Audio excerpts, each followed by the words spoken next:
ఈ సంవత్సరాల కింద తెలంగాణలో బతుకమ్మ ఉంది. బతుకమ్మ పాటలు ఉన్నాయి, బతుకమ్మ పండుగ ఉంది. ఎక్కడి నుంచి వచ్చింది ఇది అంటే చెరువుల నిర్మాణం నుంచి వచ్చింది. చెరువుల నిర్మాణానికి తెలంగాణలో జరిగిన వ్యవసాయానికి ఒక అనుబంధం. కాబట్టి ఆ వ్యవసాయ సంస్కృతికి వికాసంగా తీసుకొచ్చినటువంటి పండుగ అది. ఒకానొక ఆ తంగెడు పువ్వు అనేటువంటిది గ్రామీణంగా ఉండేటటువంటి ఒక అందరూ పెద్దగా పట్టించుకున్నటువంటి పూలు. ఆ పూలను తీసుకొచ్చి పేర్చి దానికి ఒక ఆట, దానికి ఒక పాట, దానికి సంబంధించినటువంటి ఒక వేడుక, ఇవన్నీ కల్పించడం వెనకాల ఒక సుదీర్ఘ ప్రయాణం ఉన్నది. దాదాపు 1000 సంవత్సరాల చరిత్ర ఉంది. ఇది కాకతీయుల కాలంలో ఏర్పడి ఉండవచ్చు అని చెప్పి ఒక భావన ఉంది.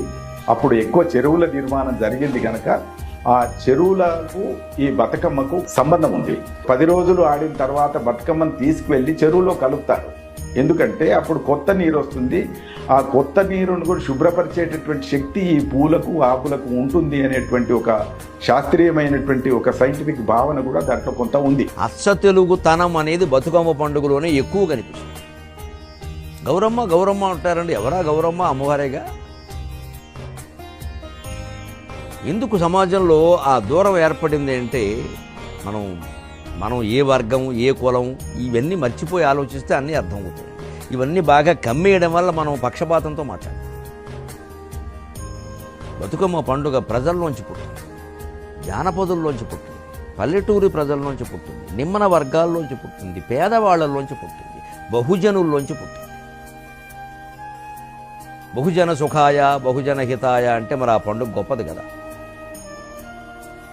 చాలా కష్టాలు పడుతున్న వాళ్ళు, ఇబ్బందులు పడుతున్న వాళ్ళు ఆ పాట రూపంలో తమ కష్టాలు చెప్తారు అమ్మవారితో. నువ్వు ఇలా ఉన్నావమ్మా, అలా ఉన్నావు. వాళ్ళ భాషలో తెలుగే ఉంటుంది, అచ్చ తెలుగే ఉంటుంది, కానీ సంస్కృతం ఉండే అవకాశం లేదు. మనం ఏదో మహాలక్ష్మి, మహాకాళి, మహాసరస్వతి ఈ మాటలు అక్కడ ఉండవు. తెలుగునాడు బాగా ప్రచారంలో ఉన్న గౌరమ్మ ఉంటుంది. ఎందుకంటే పెళ్ళిళ్ళలో కూడా గౌరీ పూజ చేయిస్తారు. ఆ రకంగా గౌరమ్మ పేరు జనంలో గడిపోయింది బాగా. మామూలు నిమ్మన వర్గాల కుటుంబాల్లో కూడా మీకు గౌరమ్మ పేరు ఉంటుంది.